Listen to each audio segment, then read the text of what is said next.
Ұлт дегеніңіз адамның таңдауындағы дүние емес қой. Біз бұл ұлтты таңдап алғанымыз жоқ. Бұл енді діни түсінікпен айтқан кезде тағдыр дейді. Біздің Қазақстанда дүниеге келуіміз, қазақ болып дүниеге келуіміз, бұл біздің тағдырымызда бар нәрсе. Құранның аятында, пайғамбар хадисінде сен арабша сөйлемесең, немесе басқа ұлттан болсаң дұрыс мұсылман болмай қаласың деген сөз жоқ.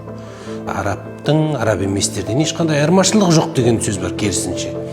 Сондықтан да бұл мұсылманшылық тілмен, ұлтпен өлшенетін дүние емес. Сондықтан сіздердің түстеріңізге, сыртқы келбеттеріңізге қарамаймын, тек қана жүректеріңізге қараймын дейтін аят бар емес пе? Пайғамбар сол пайғамбарлықты алып келген кезде Меккеде 13 жыл бойы дінді уағыздады. Бірақ ол саяси билікке ұмтылған жоқ. Менің мақсатым, мен бұл жерге жіберілгендегі мақсатым мен саяси билікті қолға өткізу керек деген жоқ. Мәдина кезеңінің өзінде басқа дін өкілдерімен, басқа тайпалармен қарым-қатынаста бірлікте өмір сүрді, әрі белгілі бір декларацияға келе отырып жұмыс жасады. Лайланбаған бұлақтың көзін табу ол бір қиял десе де болады. Себебі діни түсінікпен айтқан кезде дінді бұл тек қана белгілі бір қауымға немесе белгілі бір ұлтқа арнап түсірген жоқ. Сондықтан бұл адамзаттық құндылық болғандықтан кез келген азамат өзі саналы түрде ол дінге бейімделе алады. Кез келген қоғамда бұл мұсылмандықтың да бір шарты негізінде. Өзінің ұлтынан безу негізінде.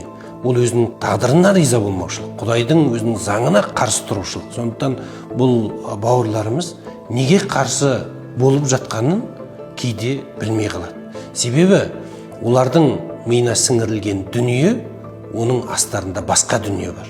Ол мұсылманшылық емес. Мұсылманшылықты жамылу арқылы басқа бағытқа сүйреу негізінде. Қадап айтатын нәрсе, мұсылман болу үшін қажетті теологиялық сенімдер бар. Ол сенімдердің тысында тағы да басқа бір сенімдерді алып келудің қажеті жоқ.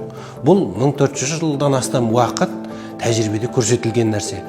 Мұсылман болу үшін не істеу керек? Мұсылман болу үшін белгілі, жаңағыдай исламның шарттары дейтін дүние бар. Осы шарттарды қабылдаған жағдайда ол мұсылман болады. Жүрегімен сенген уақытта ғана мұсылман болады. Одан бөлек сен мұсылман болу үшін мұсылман қоғамында өмір сүруің керек дейтін тағы да басқаша бір 7-ші, 8-ші шарт жоқ. Сондықтан да біздің деструктивті діни ағымда жүрген кейбір азаматтардың ойлайтыны теологиялық мәселе емес нәрселерді теологиялық мәселеге айналдыру. Сол арқылы өзін тығырыққа тіреу.